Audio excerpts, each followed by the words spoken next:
नमस्कार, मैं हूं फैज आलम फैजी और आप देख रहे हैं TV6 न्यूज नेटवर्क। हम अपने खास कार्यक्रम चुनाव 24 में हाजिर हैं। हम बात करेंगे तेलंगाना की। तेलंगाना में कांग्रेस की सरकार बनी है और पहली बार कांग्रेस ने सरकार बनाई है तेलंगाना राज्य का जब से गठन हुआ है। इससे पहले केसीआर वहां के मुख्यमंत्री हुआ करते थे, लेकिन अब रेवंत रेड्डी वहां के मुख्यमंत्री हुए हैं। इनके साथ कांग्रेस के 12 विधायकों ने शपथ ली है तेलंगाना में। लेकिन इनके सामने चुनौतियां क्या होंगी, रेवंत रेड्डी के सामने क्या चुनौतियां होंगी, इस पर हम डिस्कशन करेंगे, इस पर चर्चा करेंगे अपने मेहमानों के साथ। हम मेहमानों का पहले तारुफ करा दें, उसके बाद रिपोर्ट दिखाते हैं। हमारे साथ दो खास मेहमान जुड़े हुए हैं। प्रेम कुमार जुड़े हुए हैं, वरिष्ठ पत्रकार हैं। प्रेम कुमार जी, आपका बहुत बहुत स्वागत है। और मोहम्मद माजिद हैदराबाद से वरिष्ठ पत्रकार जुड़े हुए हैं। मोहम्मद माजिद साहब, आपका भी बहुत बहुत शुक्रिया, स्वागत है आपका। और शुक्रिया इसलिए कि आपने वक्त निकाला। और प्रेम कुमार सर, आपका भी शुक्रिया कि आपने भी वक्त निकाला। इससे पहले कि चर्चा की शुरुआत करें, एक रिपोर्ट दिखाते हैं हम आपको। 5 राज्यों में हुए विधानसभा चुनाव के नतीजों ने एक तरफ जहां मध्य प्रदेश, राजस्थान और छत्तीसगढ़ से कांग्रेस को बेचैन करने वाली खबर दी, तो वहीं तेलंगाना से कांग्रेस को सुकून भरी खबर मिली। वजह साफ है, क्योंकि तेलंगाना में कांग्रेस ने जोरदार प्रदर्शन करते हुए न सिर्फ भारत राष्ट्र समिति यानी बीआरएस को सत्ता से बेदखल कर दिया, बल्कि पूर्ण बहुमत के साथ सत्ता में काबिज होने का बखूबी फॉर्मूला भी तलाश लिया। और फिर कांग्रेस नेता रेवंत रेड्डी ने तेलंगाना के मुख्यमंत्री पद की शपथ ली। रेवंत रेड्डी को हैदराबाद के एलबी स्टेडियम में आयोजित एक भव्य समारोह में तेलंगाना की राज्यपाल टी सौंदरराजन ने पद और गोपनीयता की शपथ दिलाई। रेवंत रेड्डी के साथ ही कांग्रेस के दूसरे 12 विधायकों ने भी मंत्री पद की शपथ ली। इस मौके पर कांग्रेस अध्यक्ष मल्लिकार्जुन खड़गे, कांग्रेस के पूर्व अध्यक्ष सोनिया गांधी, कांग्रेस के पूर्व अध्यक्ष राहुल गांधी, कांग्रेस महासचिव प्रियंका गांधी के साथ साथ कांग्रेस के और कई सारे दूसरे दिग्गज नेताओं ने शिरकत की। खास बात यह रही कि तेलंगाना के मुख्यमंत्री के रूप में रेवंत रेड्डी के शपथ ग्रहण समारोह से पहले लोक कलाकारों ने हैदराबाद के एलबी स्टेडियम के बाहर परफॉर्म भी किया। रेवंत रेड्डी तेलंगाना के दूसरे मुख्यमंत्री हैं, क्योंकि इनसे पहले के चंद्रशेखर राव ही प्रदेश के मुख्यमंत्री थे। गौरतलब है कि तेलंगाना के गठन के बाद पहली बार कांग्रेस राज्य की सत्ता में आई है। रेड्डी तेलंगाना के प्रदेश कांग्रेस अध्यक्ष भी हैं और उनके नेतृत्व में ही पार्टी को जीत मिली है। रेवंत रेड्डी का जन्म 1969 में अविभाजित आंध्र प्रदेश के महबूबनगर में हुआ था। वैसे उन्होंने अपनी छात्र राजनीति की शुरुआत एबीवीपी के साथ की थी, फिर बाद में वो तेलुगु देशम पार्टी में शामिल हो गए थे। 2009 में रेड्डी कोडांगल सीट से तेलुगु देशम पार्टी के टिकट पर विधायक चुने गए। 2014 में वो तेलंगाना विधानसभा में तेलुगु देशम पार्टी के सदन के नेता चुने गए। इसके बाद 2017 का वो वर्ष सामने आया जब रेड्डी कांग्रेस में शामिल हो गए। हालांकि 2018 के विधानसभा चुनाव में उन्हें शिकस्त का सामना करना पड़ा। फिर भी उन पर भरोसा रखते हुए कांग्रेस ने उन्हें 2019 के लोकसभा चुनाव में उम्मीदवार बनाया, जिसमें रेड्डी को कामयाबी मिली और सांसद बन गए। 2021 में कांग्रेस ने उन्हें बड़ी जिम्मेदारी देते हुए तेलंगाना का प्रदेश कांग्रेस अध्यक्ष बनाया और इसका फायदा 2023 के विधानसभा चुनाव में कांग्रेस को भरपूर तरीके से मिला और फिर रेवंत रेड्डी के नेतृत्व में तेलंगाना में कांग्रेस की सरकार बन गई। Bureau report, TV6 news network. तो आपने ये रिपोर्ट देखी कि रेवंत रेड्डी ने वहां शपथ ले ली है मुख्यमंत्री की, और उनका जो बैकग्राउंड रहा उसके बारे में भी बताने की कोशिश की। उन्होंने छात्र राजनीति की शुरुआत एबीवीपी से की थी, लेकिन उसके बाद तेलुगु देशम में शामिल हुए, तेलुगु देशम से विधायक बने, फिर वो सदन के नेता बने, उसके बाद कांग्रेस में शामिल हुए और कांग्रेस को इस मकाम पर पहुंचाया। उन्होंने सत्ता में काबिज कराया कांग्रेस को और खुद मुख्यमंत्री बने। प्रेम कुमार जी, क्या चुनौतियां होंगी रेवंत रेड्डी के सामने तेलंगाना में? देखिए, मुख्यमंत्री के तौर पर जब पहली बार कांग्रेस लंबे समय के बाद एक तरह से तेलंगाना बनने के बाद तो पहली बार ये मिला है मौका, तो इसमें रेवंत रेड्डी भी अनुभव उनका नया है, उनकी टीम का भी अनुभव नया है, लेकिन उनको जो साथ मिल रहा है गांधी परिवार की मौजूदगी जो है वो महत्वपूर्ण है। पूरे चुनाव में ये तेलंगाना का चुनाव ऐसा चुनाव है जहां गांधी फैमिली इकट्ठा रही और सोनिया गांधी भी रही। आमतौर पर सोनिया गांधी किसी प्रदेश में अभी स्वास्थ्य कारणों से नहीं रहती हैं, लेकिन वहां वो रही। तो ये पूरा जो एक, चूंकि रेवंत रेड्डी नए हैं, युवा हैं, उत्साहित हैं और उनकी पृष्ठभूमि जो है वो संघर्ष वाली रही है। बीते समय में कांग्रेस को खड़ा करने में उनकी भी भूमिका है और मैं तो बड़ी भूमिका गांधी परिवार का मानता हूं, और जो कि एक अलाइनमेंट हुआ, राहुल गांधी का कहीं अलाइनमेंट हुआ तो वो रेवंत रेड्डी के साथ हुआ। तो इसको देखते हुए हमें लगता है कि कांग्रेस ने जो गारंटियां दी हैं उसको लागू करने की प्रायोरिटी रहेगी। इसके अलावा जो सोनिया गांधी और प्रियंका गांधी ने वादे किए हैं रोजगार को लेकर के, वो प्रायोरिटी रहेंगी। तो अपनी घोषणाओं को लागू करना ये सबसे बड़ा काम होगा। और लेकिन इससे भी बड़ा एक जरूरत भी है कांग्रेस की, वो है कि किसी स्टेट को मॉडल स्टेट के रूप में वो पेश करें, पूरे देश में उसको शोकेस करें। अब जैसे छत्तीसगढ़ में वो भूपेश बघेल की का हो जाता था, या राजस्थान में गहलोत का हो जाता था, कांग्रेस का मॉडल कहाँ है ये दिखता ही नहीं। तो कांग्रेस, यही वजह है कि देखिए सत्ता से बाहर हैं, तो कांग्रेस का मॉडल स्टेट बने तेलंगाना, ये चुनौती मुझे सबसे बड़ी लगती है रेवंत रेड्डी के लिए। बाकी चीजें तो अपनी है, धीरे धीरे काम होगा, योजनाएं लागू की जाएंगी। और राजनीतिक तौर पर एक और इम्पोर्टेंट चुनौती रहेगी, वो ये कि तेलंगाना ऐसा स्टेट है जहां पर रीजनल पार्टी को हरा करके पहुंची है कांग्रेस। तो अब आने वाले समय में मैं देखता हूं कि वहां भी जो मुकाबला होगा वो भारतीय जनता पार्टी बनाम कांग्रेस होगा। रीजनल पार्टी एग्जिस्ट नहीं करेगी। मतलब अगले 5 साल में मैं देख रहा हूं, अगला चुनाव आते आते तो लोकसभा चुनाव में भी बीजेपी को कमतर नहीं आंका जा सकता। पिछले बार 20% वोट लेकर वो आई थी लोकसभा चुनाव में, इस बार भी विधानसभा में 13% वोट है। तो बीआरएस कमजोर हुई है और वो और कमजोर होती जाएगी। तो कांग्रेस की चुनौती ये है कि राजनीतिक रूप से अपने जनाधार को बनाए रखना, और इसके लिए इसको मॉडल स्टेट बनना पड़ेगा, ताकि पूरे देश में वो बताए कि बीजेपी विरोधी वोट हमारे साथ क्यों चिपके, क्यों आए, ये उनको बताना। जी, मोहम्मद माजिद साहब, आप हैदराबाद में बैठे हुए हैं, जाहिर सी बात है वहां सत्ता बदल गई है और कांग्रेस की सरकार बनी है, रेवंत रेड्डी वहां के मुख्यमंत्री बने हैं। ये बदलाव कैसे महसूस कर रहे हैं आप और क्या कुछ कहना चाहेंगे? आपने रिपोर्ट भी देखी, हमारी रिपोर्ट में हमने बताने की कोशिश की है कि रेवंत रेड्डी ने कहां से शुरुआत की, एबीवीपी से शुरुआत करके वो कांग्रेस की तरफ से मुख्यमंत्री बने, ये बड़ी बात है। मोहम्मद माजिद जी, बहुत बहुत शुक्रिया। देखिए, बदलाव लोगों में रहा। मैं समझता हूं कि जो इलेक्शन हुए हैं, इलेक्शन दरअसल बीआरएस वर्सेस पब्लिक रहा, यानी मासेस रहा, ऐसा नहीं था। ठीक है, कांग्रेस की गारंटी का एक बड़ा रोल है। कांग्रेस की जो 6 गारंटी जो सितंबर में सोनिया गांधी सीडब्ल्यूसी के ये मीटिंग के लिए आई थी, तब उन्होंने 6 गारंटी का खुद ऐलान किया था, और उस वक्त तो बड़ी कांग्रेस कमजोर रही। उसके बाद खैर सोनिया गांधी सेकंड टाइम अब आई वोट लेने के लिए। इस दौरान में राहुल गांधी और प्रियंका गांधी का बड़ा रोल रहा, मल्लिकार्जुन खड़गे भी है, और इन्होंने 42 पेजेस का एक मैनिफेस्टो भी लगाया। लेकिन सबसे बड़ा जो मामला है बदलाव का, 10 साल के शासन में चंद्रशेखर राव एक फ्यूडल की तरह काम कर रहे थे। हालांकि उनके काम कोई बुरे नहीं थे। फार्मर्स के लिए, जो किसान जो होता है, उसके लिए उन्होंने रेतु बंधु लगाया।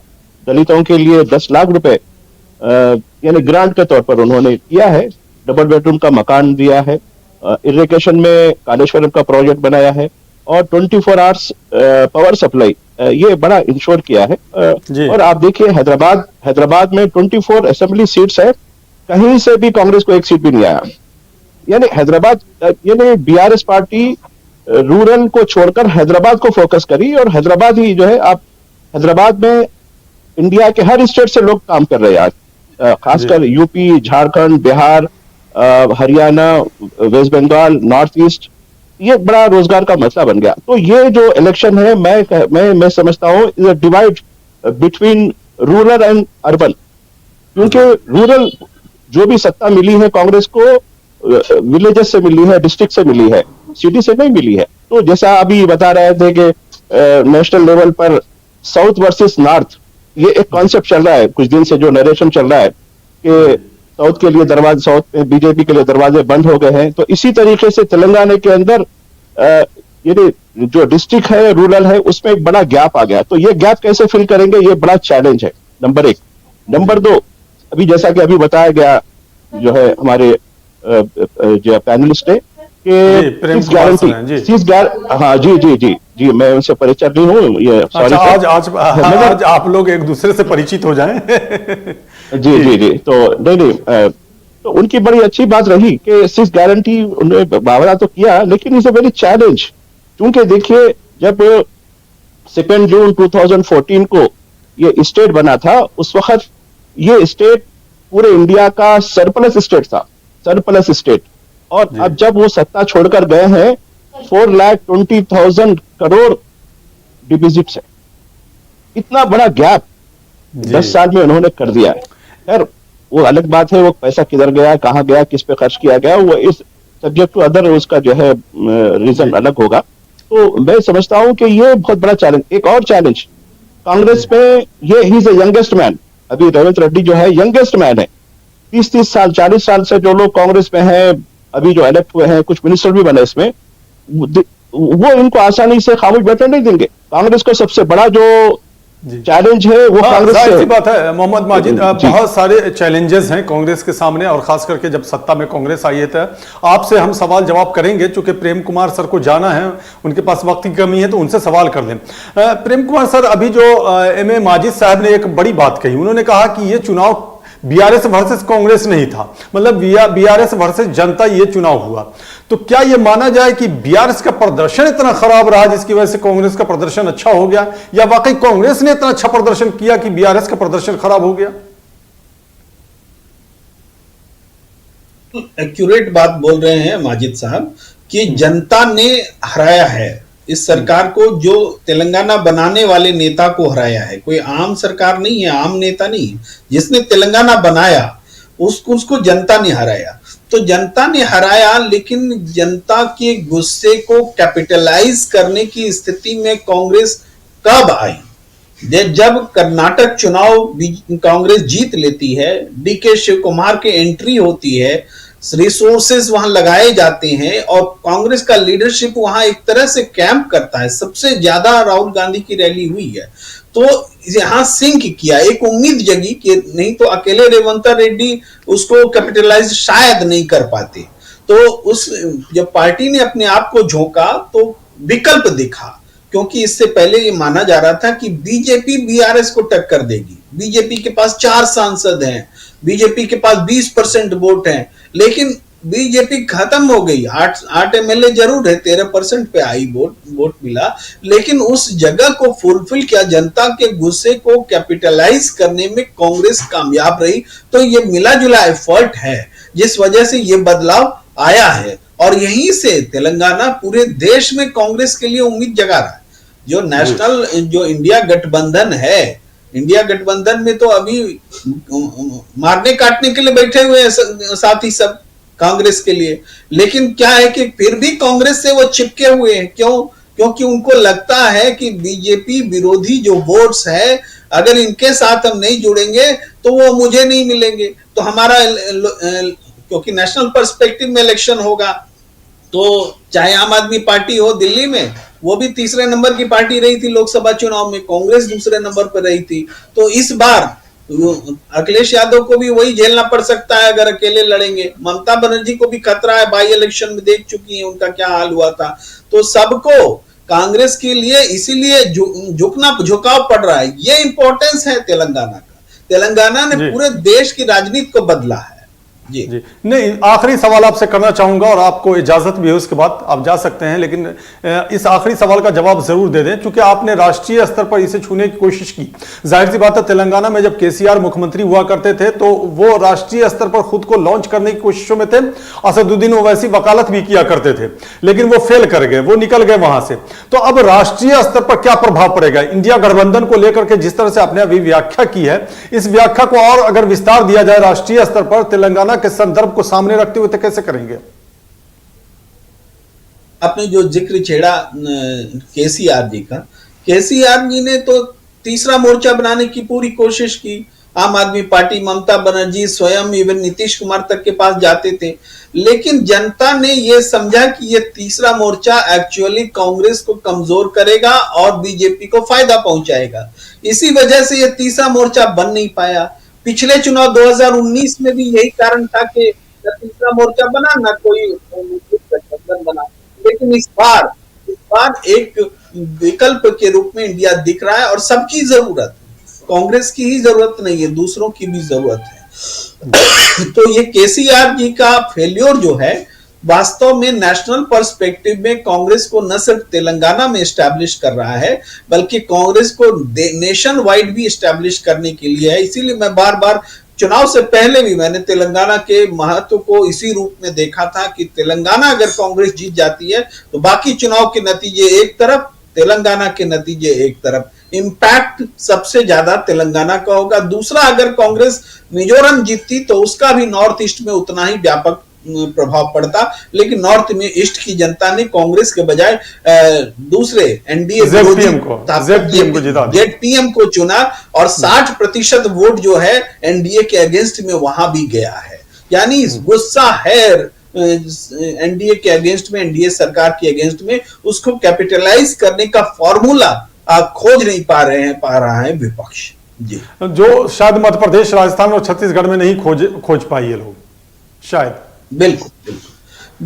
बिल्कुल वहां वो नतीजा, हालांकि वोट नहीं घटे हैं, ये संतोष की बात है, यानी फाइट में हैं जी।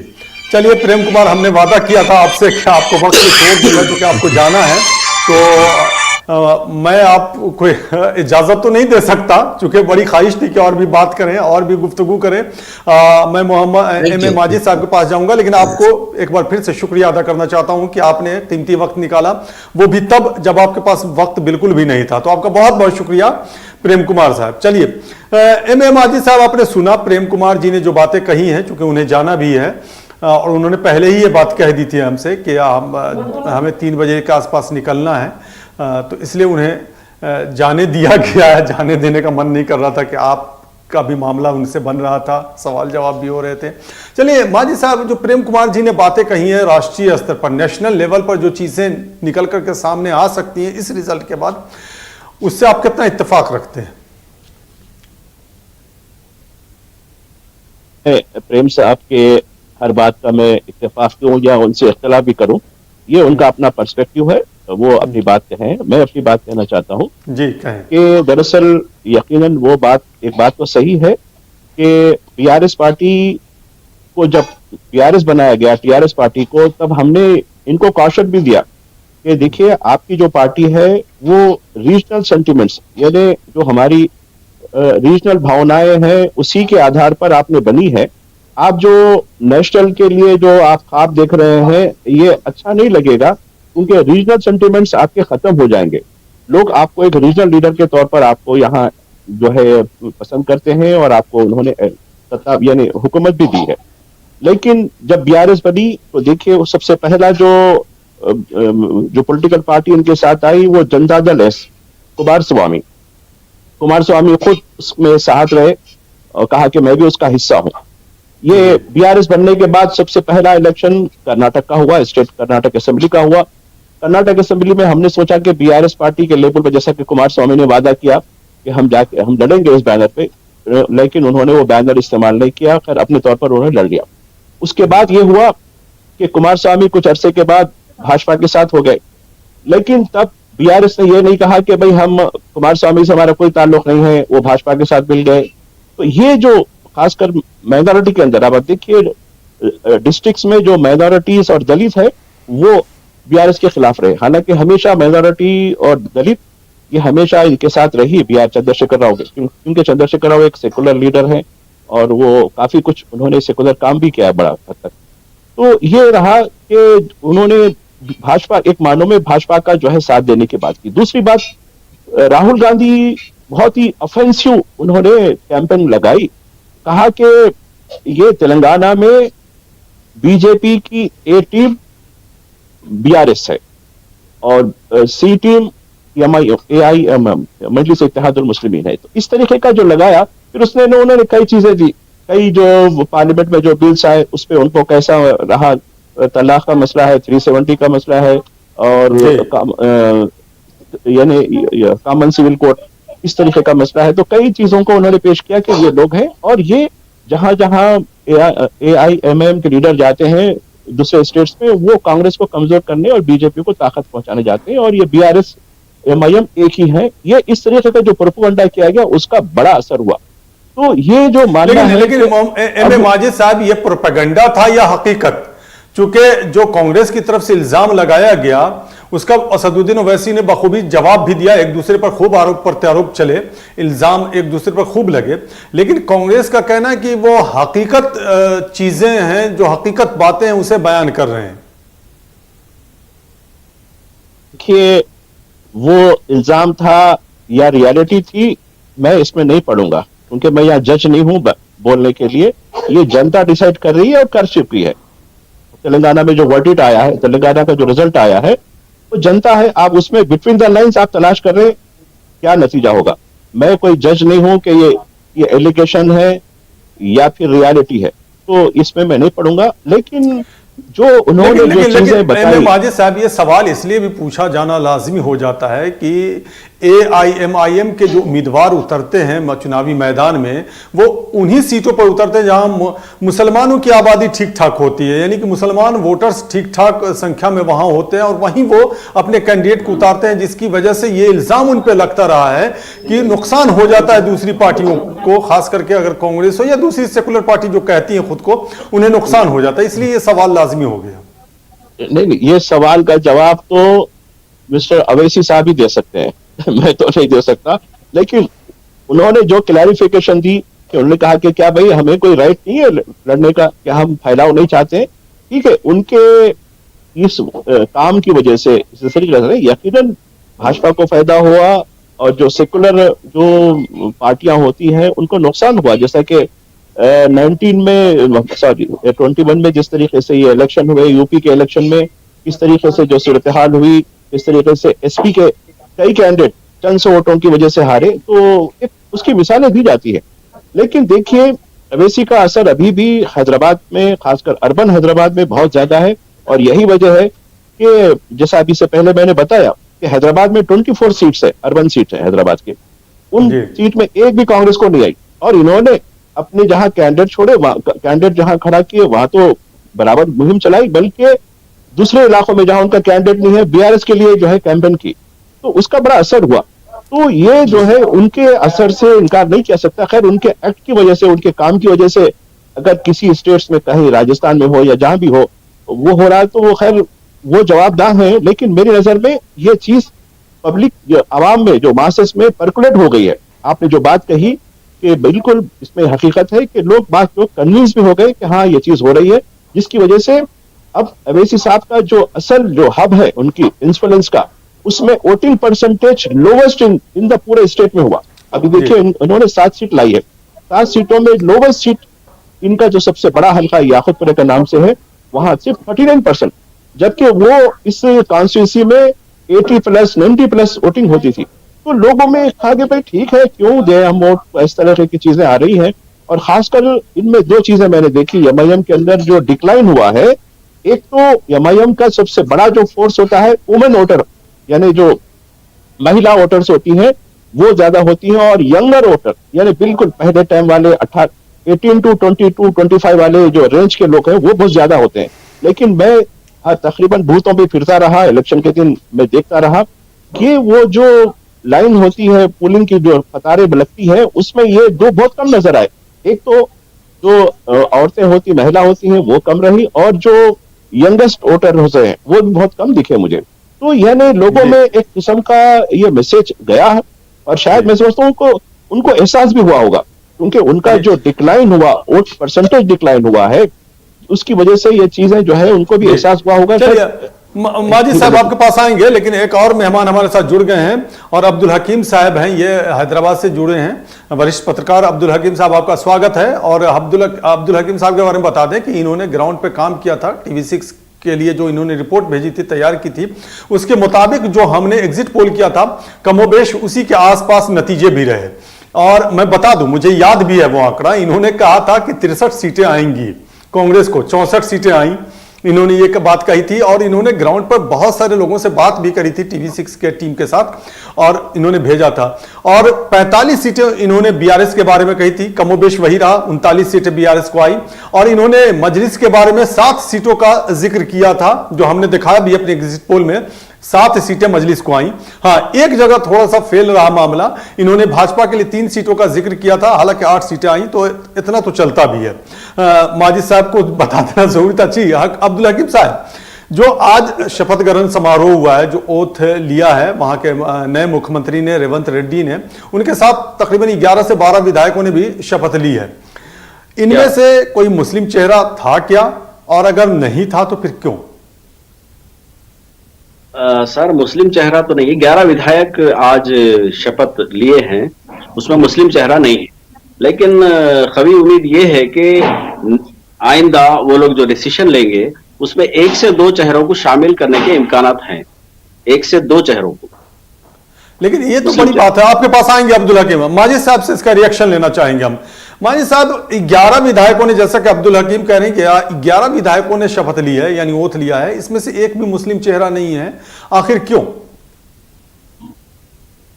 देखिए, ये बड़े दुख की बात है कि हिंदू मेजॉरिटी इलाकों में या मुस्लिम मेजॉरिटी इलाकों में जो वोटिंग का जो मामला है, जो कॉन्सेप्ट है, वो रिलीजन की बुनियाद पर, कास्ट की बुनियाद पर ये हो रहा है, कहीं भी हो। अब देखिए, ये दोनों पार्टियां, बीआरएस पार्टी और कांग्रेस पार्टी, ये दोनों भी सेकुलर पार्टियां हैं, लेकिन इन्होंने, ठीक है, ये सत्ता में रहे, एक सत्ता छोड़ गए, लेकिन इनके पास इतनी कैपेसिटी नहीं है कि एक हिंदू मेजॉरिटी इलाके से एक मुस्लिम को जो है जिता कर लाए, उसको कामयाब बना कर लाए। यही बात हुई। और आप देखिए, मोहम्मद अली शब्बीर कांग्रेस के बहुत ही बड़े नेता हैं, वो काफी जो है फर्स्ट टाइम वो 89 में मंत्री भी बने, पहले मंत्री, यंगेस्ट मंत्री थे वो अपने उस वक्त। तो यानी इस तरीके से क्रिकेटर अजहरुद्दीन, ये कांग्रेस के साथ थे, लेकिन उनको भी डिफीट हुई। लेकिन यहां मैं देखता हूं कि चाहे मोहम्मद अली शब्बीर का मामला हो या क्रिकेटर अजहरुद्दीन का मामला हो, यहाँ मुस्लिम वोट डिवाइड हुए। मुस्लिम वोट डिवाइड होने की वजह बुनियादी मैं यही बता रहा था कि ये रूरल एंड अर्बन डिवाइड जो हुआ है, और अवैसी साहब का जो इन्फ्लुएंस मुख्तलिफ जगह हुआ है, इसकी वजह से मुस्लिम वोट, जैसे कर्नाटक में मुस्लिम वोट टैक्टिकल वोटिंग हुई थी, तेलंगाना में टैक्टिकल वोटिंग नहीं हुई। तेलंगाना में तो जो रिलीजियस बॉडी है, जैसे जमातुल उलमा है, तबलीगी जमातें हैं, फिर कुछ ये खानखाही जो लोग हैं, उनका एक बड़ा ग्रुप डिस्ट्रिक्ट इलाकों में जहां जो है जहां से कांग्रेस आई है, वो पूरी का पूरा कांग्रेस का साथ दिया। जबकि अर्बन इलाके में जहां अवैसी साहब का जो इन्फ्लुएंस है, और वहां भी उनके साथ कुछ लोग थे मजहबी जमात, जैसा यूनाइटेड मुस्लिम फोरम वगैरह, इस तरह की तंजीमें थी, वो इनका साथ दी है। तो यहाँ देखिए, मुस्लिम लीडरशिप को उभारने का काम मुसलमानों पर भी होता है ना। मुसलमान किस हद तक अपनी जिम्मेदारियां पूरी करे। ये क्यों कर्नाटक से सबक नहीं लिए, जबकि कर्नाटक से सबक लेकर कांग्रेस तेलंगाना में जीत सकती है। तो कर्नाटक के माइनॉरिटी के वोटिंग पैटर्न से, टैक्टिकल वोटिंग पैटर्न से सबक लेकर क्यों तेलंगाना के मुसलमान फेल हुए, ये क्वेश्चन है। ये सवाल ये नहीं है जैसा आपने पूछा कि भाई मिनिस्ट्री में क्यों मुसलमान नहीं है। मुसलमान नहीं होने की वजह क्या है कि कोई भी इलेक्ट नहीं हो पाया। जैसा कि अभी हमारे हकीम साहब, मैं काफी एहतराम करता हूँ, बहुत अच्छे हमारे साथी रहे हैं, हमारे कोलीग रहे हैं, वो हमारे साथ उनका बड़ा काम रहा है। तो उन बात सही कही कि आज नहीं तो कल वो एक नहीं तो 2 लोग बराबर लेंगे, क्योंकि हमेशा से जब कांग्रेस की सरकार यूनाइटेड आंध्रा में थी, एक मर्तबा 4 मुसलमान मंत्री हुआ करते थे, 3 तो हुआ करते थे। चलिए, इसका जवाब हकीम साहब से ले लेते हैं, चूंकि देर से जुड़े हैं। हकीम साहब, क्या जवाब होगा आपका? क्या कोई मुस्लिम उम्मीदवार चुनाव जीत करके नहीं आया है कांग्रेस की तरफ से, ये वजह रही, या कुछ और भी स्ट्रेटजी हो सकती है कांग्रेस की जिसकी वजह से अभी किसी को ओथ नहीं दिलाया गया है? क्या वजह आप मानते हैं? हालांकि इशारों में बहुत सारी बातों को बता दिया है माजिद साहब ने। जी, अस्सलाम वालेकुम माजिद साहब, मैं आपका काफी एहतराम करता हूँ। ये मेरे उस्ताद है, मेरे सहाफती उस्ताद हैं। मैं आज जो कुछ भी हूँ माजिद साहब की मेहरबानी है, तो उनकी शागिर्दी में मैं आज जो है ना ये मुकाम पर पहुंचा हूँ।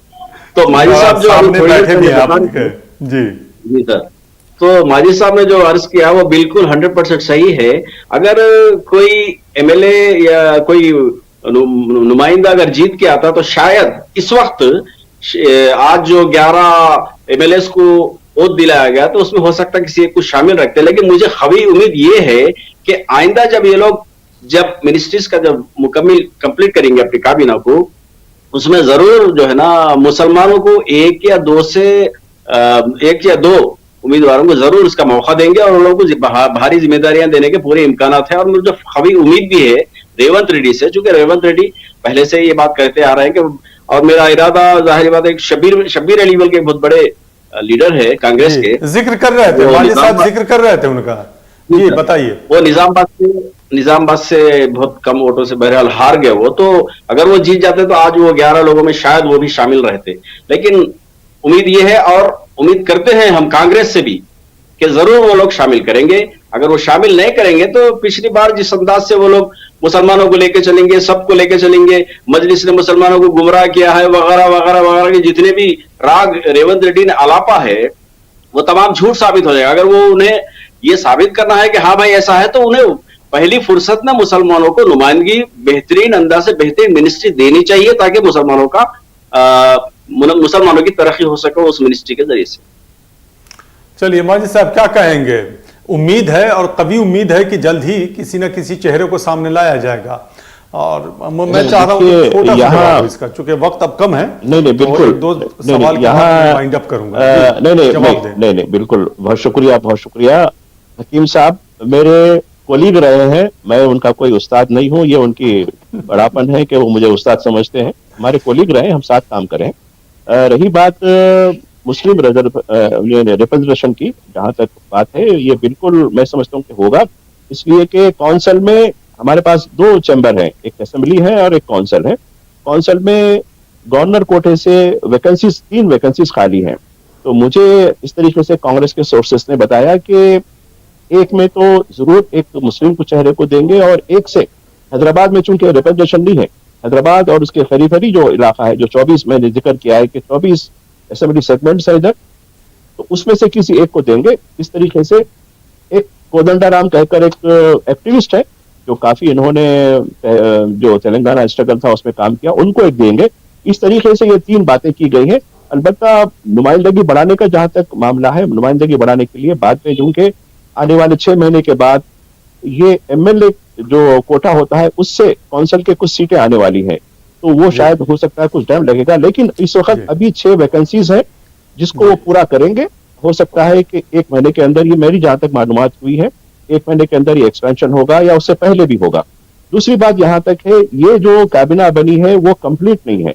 कंप्लीट काबिना शायद कुछ दिन के अंदर मशावरत करके बनाई जाएगी, क्योंकि इसमें कई सेक्शंस, क्योंकि यहाँ कास्ट फैक्टर है, दूसरे फैक्टर है, रीजन फैक्टर, 3 किस्म के रीजन्स हैं, एक नॉर्थ तेलंगाना है, एक साउथ तेलंगाना है, एक सेंट्रल हैदराबाद है।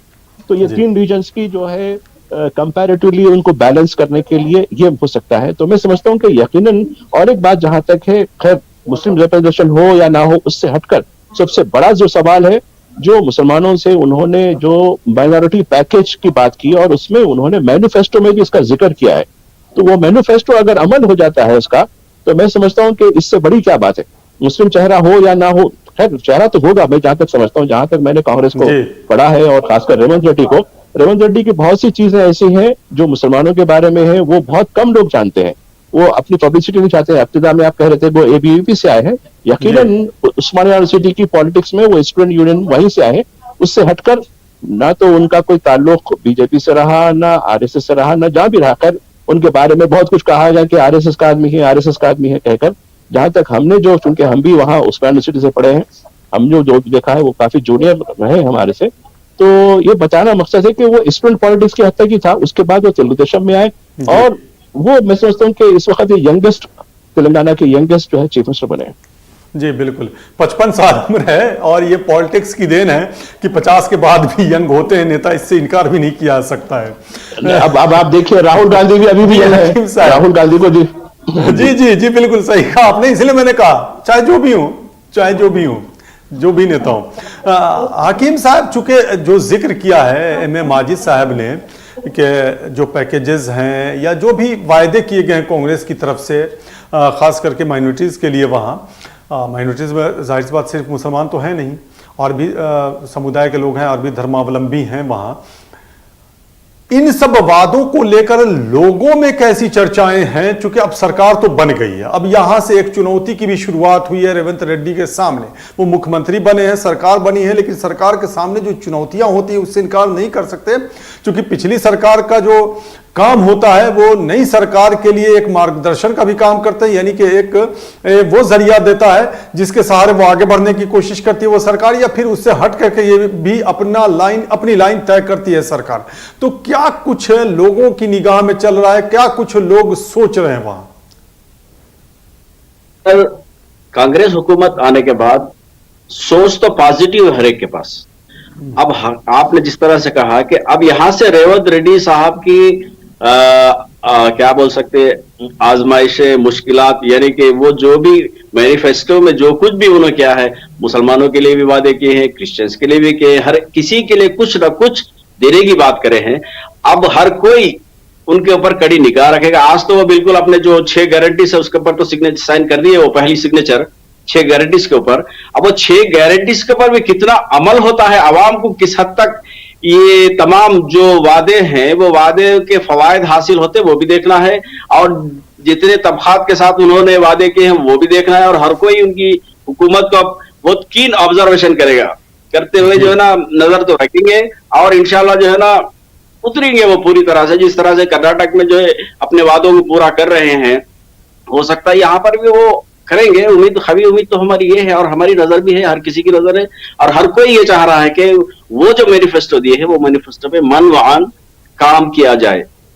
जी चलिए, यही उम्मीद लगाए बैठे हैं लोग। जाहिर सी बात है कुछ उम्मीद होती है तभी सरकार बदलती है, तभी वहां की सत्ता बदल जाती है। जब लोग जाते हैं पोलिंग बूथ पर जा करके अपने वोट कास्ट करते हैं, अपने वोट गिराते हैं, तो यही सब मन में चल रहा होता है। और चाहे वो स्टेट के इलेक्शंस हों या सेंटर के इलेक्शन हो। आप तमाम लोगों का बहुत बहुत शुक्रिया। एम.ए. माजिद साहब आपका बहुत बहुत शुक्रिया, अपना कीमती वक्त आपने निकाला।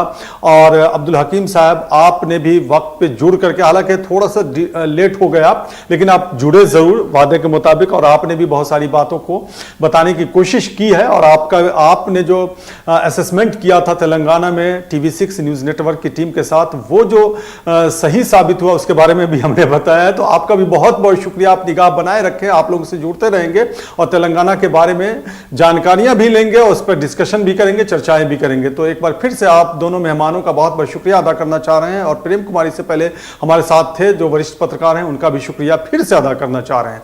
तो देखा, तेलंगाना में रेवंत रेड्डी मुख्यमंत्री बन गए हैं, वहां सरकार कांग्रेस की बन गई है, और कई सारी चुनौतियों का भी सामना उन्हें करना पड़ेगा, इससे इनकार नहीं किया जा सकता है। लेकिन एक दिलचस्प बात जिसका जिक्र हम लोगों ने अभी चर्चा में अभी डिबेट में किया भी, वो ये है कि किसी मुस्लिम चेहरे को अभी मंत्री पद नहीं दिया गया। उसकी वजह यह बताई गई कि कांग्रेस से कोई जीत करके नहीं आया है, लेकिन दिया जाएगा। ये एम.ए. माजिद जो वरिष्ठ पत्रकार है वो कह रहे थे, अब्दुल हकीम भी यही बात कह रहे थे। तो अब देखना यह है कि वहां जो राजनीति ने करवट ली है तेलंगाना में, उसका असर राष्ट्रीय स्तर पर क्या पड़ता है, ऐसी स्थिति में जबकि राजस्थान, मध्य प्रदेश और छत्तीसगढ़ में कांग्रेस को शिकस्त का सामना करना पड़ा है। तो ये तमाम चीज़ें निगाह के सामने होंगी, हम आपके सामने आते रहेंगे, रूबरू होते रहेंगे, चर्चाएं होती रहेंगी चुनाव 24 में, और राजनीति के उलट पुलट कवायद को सामने रख करके ये देखने की भी कोशिश करेंगे कि जो कहावत कही जाती है कि राजनीति का ऊंट किस करवट बैठता है, उस पर भी निगाह रहेगी। देखते रहिए क्या क्या होता है, राजनीति बहुत कुछ होगा। 2024 में लोकसभा चुनाव होने हैं, हमें इजाज़त दीजिए, लेकिन हम आपसे वही विनती करना चाहेंगे कि अगर आपने हमारे TV6 न्यूज़ नेटवर्क को सब्सक्राइब नहीं किया है तो इसे सब्सक्राइब ज़रूर कर लें। साथ ही हमारे वीडियोस को लाइक करें, शेयर करें, बेल आइकन का बटन दबाना ना भूलें ताकि आपके पास नोटिफिकेशन पहुंचती रहे, और कमेंट बॉक्स में जाकर के कमेंट ज़रूर करें। नमस्कार।